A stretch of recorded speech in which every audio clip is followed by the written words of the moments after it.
सबसे पहले शहीद आजम भगत सिंह जी को मैं अपना नमन करता हूं। दूसरी तरफ महात्मा गांधी जी को मैं श्रद्धांजलि अर्पित करता हूं। यहां पर उपस्थित बड़े बुजुर्ग, हमारे बड़े भाई व छोटे सभी सोशलिस्ट व एक्टिविस्ट व तमाम छात्र नेता मेरठ के अंदर के, मैं तो एक बात कहना चाहूंगा, हालांकि सभी पूर्व में वक्ताओं ने सभी ने बहुत सी बातें कही और मैं जितना कहूं उतना कम है। मैं तो इतना ही कहूंगा, हम लोग जैन जी के लोग हैं। हम लोगों को सोचना है कि हम लोगों को इस देश में, इस प्रदेश में, जिस तरीके से हमारे प्रदेश में, देश के अंदर नौजवान सड़कों पर है, किसान सड़कों पर है, महिलाओं पर उत्पीड़न होता है, कोई बोलने वाला नहीं है। ये सिर्फ हम लोग जो आज देश के अंदर आप सब लोग देखते होंगे, आज का जमाना सोशल मीडिया की क्रांति का है। एक लद्दाख के अंदर एक सोशलिस्ट एक्टिविस्ट जिन्होंने देश के अंदर बड़े बड़े पुरस्कार प्राप्त किए शिक्षा को लेकर, जिन्होंने गरीबों को शिक्षा प्रदान करने का काम किया, आज उसने वर्तमान सरकार द्वारा उनको जेल में डाला जा रहा है। और वो हमारे लिए, जैन जी के लिए, इस फिलहाल की स्थिति में हम लोगों के लिए बड़ी शर्म की बात है। और यहां पर उपस्थित जितने भी जैन जी के लोग हैं, समय बहुत कम है, मैं तो दो ही बात कहूंगा। यहां पर हमारे सीनियर सभी बड़े लोग बैठे हैं, स्नेहवीर गुरु जी हैं, राजीव बालियान जी हैं, अवनीश भाई हैं, वे ताऊ जी, यशपाल सिंह जी हैं, वह बड़े सभी नौजवान यहाँ पर उपस्थित हैं। मैं तो आप सब लोगों से कहना चाहूंगा कि हम सब लोगों को अपने हकों की लड़ाई को लड़ना होगा। जब तक हम लोग अपने हकों की लड़ाई नहीं लड़ेंगे, हम इसी तरीके से सड़कों पर लाठियां खाएंगे। जब हमें रोजगार की बात मिलेगी तो हमें लाठियां मिलेगी। जब किसान अपनी आवाज को बुलंद करने जाता है, हम लोग उसी वंशज के लोग हैं, हम लोगों को सोचना पड़ेगा, हम लोग उसी किसान के वंशज है जिसने इस देश के तानाशाह को झुकाने का काम करा था। ज्यादा बात ना कहकर बहुत बहुत धन्यवाद। इनकलाब जिंदाबाद।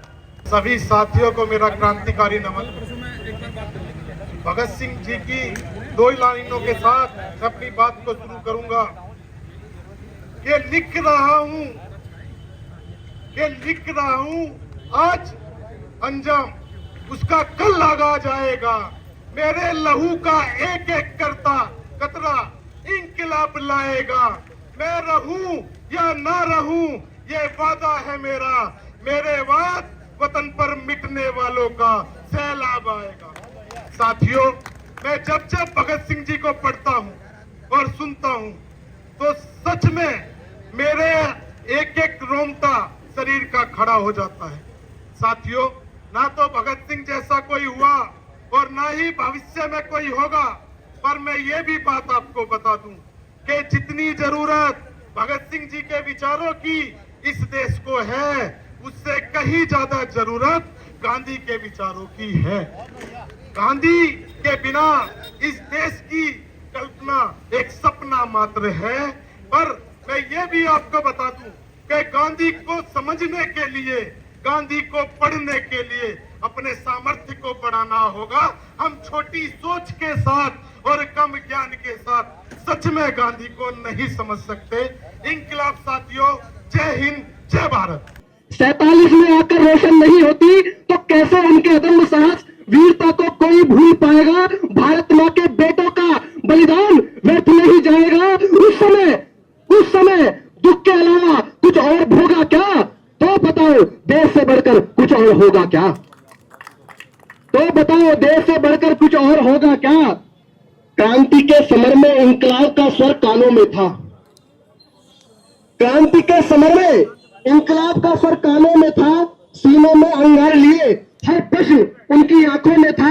रचे उन्होंने किस्से, लड़ी लड़ाई गौरव के युद्ध। तोल रही थी कल गीत लिखे हैं जिनमें अंगारे होते हैं और उन अंगारों में पावन माटी के आंसू रोते हैं। तो चुनाव आपको करना होगा, आपको करना है क्या? तो चुनाव आपको करना होगा, आपको करना है क्या?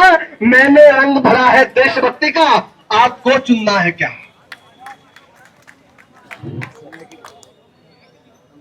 अंतिम सुना देता हूं बस मैं।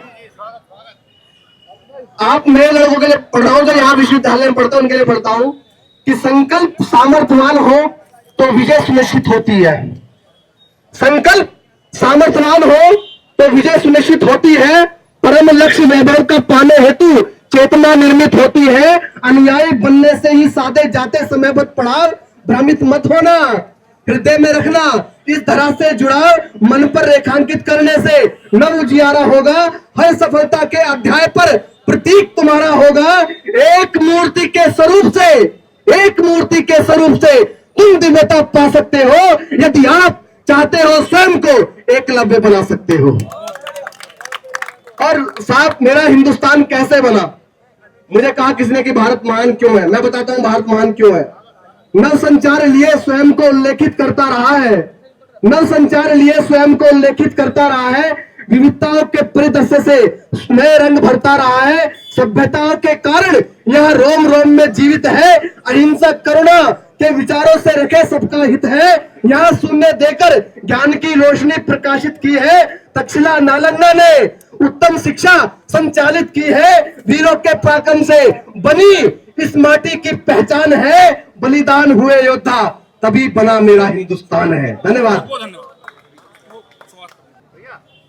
मैं आप सभी लोगों को बताना चाहता हूं कि इस कार्यक्रम की शुरुआत हुई कैसे।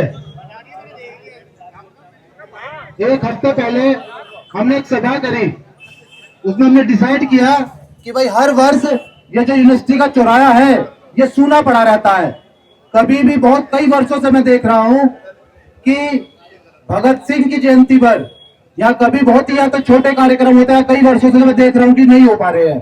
तो इस बार मेरे सभी साथियों ने, यूनिवर्सिटी के सभी लोग थे, पूर्व छात्र संघ अध्यक्ष और सभी छात्र संघ से जुड़े हुए लोग थे, कुछ मेरे साथी थे जो हम बचपन से साथ पढ़ते थे, भाई दीपक सिरोहिया, अंकित मलिक जी है, शुभम महामंत्री जी है, भानु भाई है हमारे अध्यक्ष जी, अभिषेक महल जी है, जिला अध्यक्ष है भारतीय किसान यूनियन बेदी के। सभी लोगों से मशवरा हुआ तो तय हुआ कि ये प्रोग्राम यूनिवर्सिटी के गेट पर ही किया जाए, किसी भी बंद कमरे में ना करा जाए।